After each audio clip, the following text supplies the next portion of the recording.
Ollur ഫൈഡസ് കണ്ണാശുപത്രിയുടെ 1ാം വാർഷികാഘോഷങ്ങൾക്ക് May ദിനത്തിൽ തുടക്കം. വ്യാഴാഴ്ച രാവിലെ 7-ന് ലഹരിക്കെതിരെ മാരത്തോണുമായാണ് ഒരു മാസം നീളുന്ന 1ാം വാർഷികാഘോഷങ്ങൾ ആരംഭിക്കുക. Marathon police assistant commissioner Sudheeran flag off ചെയ്യും.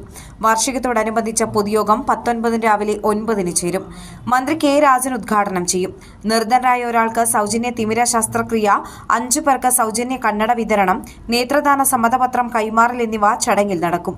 വാർത്താ സമ്മേളനത്തിൽ എ സിനോജ് ജോസ്, വിഷ്ണു ശങ്കർ, ആൻസൺ ആന്റണി, കൃഷ്ണവേണി, NP അശ്വതി എന്നിവർ പങ്കെടുത്തു.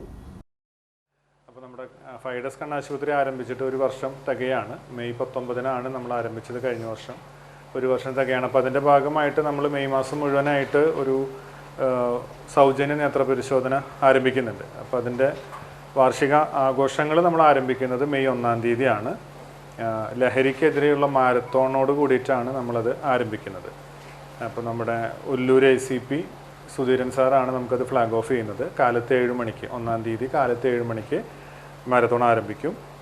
ഒരു 8 മണിയോട് കൂടി അവസാനിപ്പിക്കുക എന്നുള്ളതാണ് നമ്മൾ പ്ലാൻ ചെയ്തിട്ടുള്ളത്. അപ്പോൾ നമ്മുടെ വാർഷികാഘോഷങ്ങളുടെ ഒരു ഉദ്ഘാടനം പ്ലസ് ഇപ്പോഴുള്ള ഒരു കാലികമായിട്ടുള്ള ഒരു സമയത്ത് നമുക്കറിയാവുന്ന കുറേ സെലിബ്രിറ്റീസ് എല്ലാം ഈ ലഹരിയുടെ ഒരു ഇതിൻ്റെ പ്രശ്നം വരുന്നുണ്ട്. കുറേ പേര് അറസ്റ്റ് ചെയ്യപ്പെടുന്നുണ്ട്. അപ്പോൾ ഫൈഡസ് കണ്ണാശുപത്രിയോട് ഞങ്ങളെ കൊണ്ട് കഴിയാവുന്ന രീതിയിൽ ജനങ്ങൾക്കൊരു ബോധവൽക്കരണം കൊടുക്കുക എന്നുള്ളതാണ് ഈ മാരത്തോൺ എന്നുള്ളത് കൊണ്ട് നമ്മൾ ഉദ്ദേശിക്കുന്നത്.